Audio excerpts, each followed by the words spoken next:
Di dalam Al-Hijr ayat 29, iblis berkata, Tuhanku, engkau telah menyesatkan aku. Siapa Tuhannya iblis, Bang? Silakan dijawab. Terus siapa yang menyesatkan iblis, Bang? Silakan dijawab.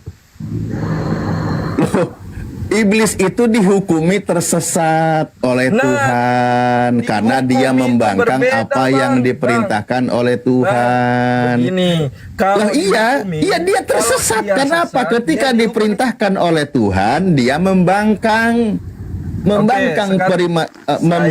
perintah Tuhan. Maka Al-Quran menyebutkan, astagfirullahaladzim, Al-Hijr, As-Sod, Al-A'raf, At-Taha, Al-Baqarah. Itu kisah Nabi Adam alaihissalam ada tertuang di sana. Ada juga di dalam surah Kahfi. Itu tentang ada iblis membangkang perintah Tuhan. Ketika ditanya, Ma mana'aka, apa yang menyebabkan engkau tidak mau bersujud menghormati Adam? Ana khairun minhu. Dia berkata, aku lebih baik daripada Adam. Khalaqtahu min turab, engkau ciptakan dia dari tanah, wa khalaqtani min nar. Sementara engkau ciptakan aku dari neraka. Dia merasa derajatnya lebih tinggi. Makanya dia tidak mau tunduk kepada makhluk Allah yang mulia, Nabi Adam alaihissalam, manusia pertama di bumi.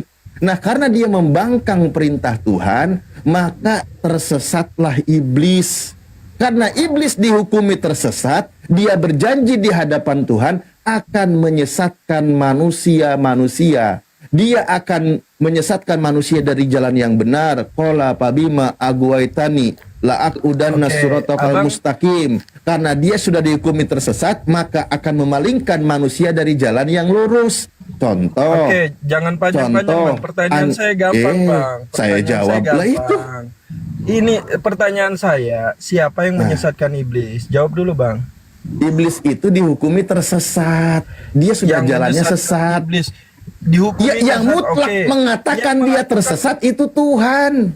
Oke, ini dihukumi. Sekarang yang eksekutornya siapa, Bang? Yang melakukan penyesatan ini siapa? Yang menyesatkan siapa, Bang? Jawab dulu, Bang. Enggak. Ketika iblis membangkang perintah Tuhan, Tuhan mengatakan dia sesat, benar atau salah? Saya tanya dulu deh. Ketika iblis membangkang perintah Tuhan, maka Tuhan mengatakan dia sesat dan dia tersesat, itu benar atau salah? Betul. Akal sehat, jangan pakai doktrin iman Anda. Betul. Kalau memang dia sesat, ya benar, berarti Tuhan kami mengatakan dia sesat, itu benar, nggak ada yang salah. Nah, ini yang salah. Oke, mau saya buka data. Mau saya buka data di sini. Iya, ini udah betul, ini yang salah. Disesatkan nggak? Ini sebentar, saya buka data dulu ya, biar nanti dibilang nggak nggak ada data, nggak ada dalil kan. Iblis berkata, Tuhanku, engkau telah menyesatkan aku.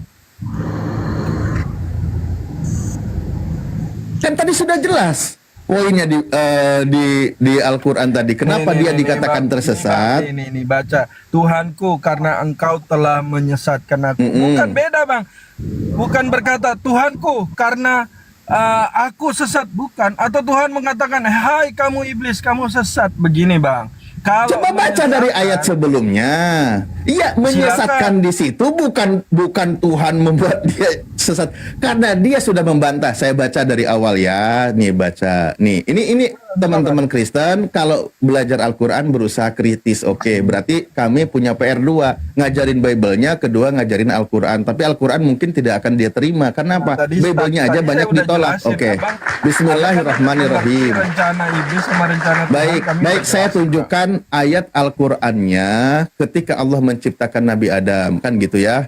Dari 29, faida sawaituhu wa nafakhtu fihi min ruhi faqau lahu sajidin, kan gitu. Fasajadul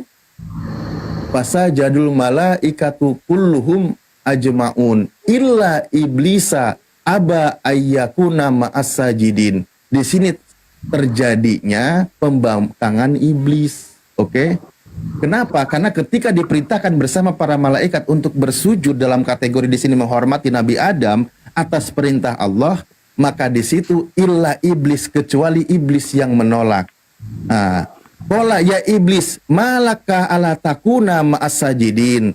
Allah berfirman, hai iblis, apa sebabnya kamu tidak ikut sujud bersama-sama mereka yang sujud itu?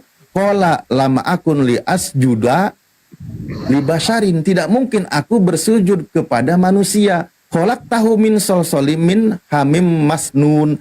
Iblis berkata, aku sekali-kali tidak akan sujud kepada manusia yang engkau telah menciptakannya dari tanah liat yang kering, yang berasal dari lumpur yang dibentuk. Qala fakhruj minha fa innaka rajim. Nah, disitulah langsung Tuhan, keluarlah engkau, sesungguhnya engkau adalah terkutuk. Sudah dihukumi oleh Tuhan, iblis itu sesat, membangkang perintah Tuhan, dan dia terkutuk. Gitu. Bahkan dia dikatakan sesungguhnya engkau kutukan itu akan menimpamu sampai hari kiamat. Iya, Terus memang iblis betul. berkata, ya Tuhanku, kalau begitu maka berikanlah tangguhan kepadaku sampai manusia dibangkitkan, minta dipanjangkan umurnya. Qala fa innaka minal mungdorin. Oke, Allah berfirman, kalau begitu maka sesungguhnya kamu termasuk yang ditangguhkan sampai waktu yang ditentukan. Iblis berkata, ya Tuhanku, oleh sebab engkau telah memutuskan bahwa aku sesat, pasti aku akan menjadikan mereka memandang baik perbuatan maksiat di muka bumi, dan pasti aku akan menyesatkan mereka semuanya. Contohnya Kristen, iblis tindakannya jahat tapi dipandang baik jadi penebusan dosa. Padahal penyaliban Yesus itu rencana iblis, tapi akan dipandang baik karena mengikuti bisikan iblis, mengatakan sebagai penebusan dosa. Itu peran dari si iblis.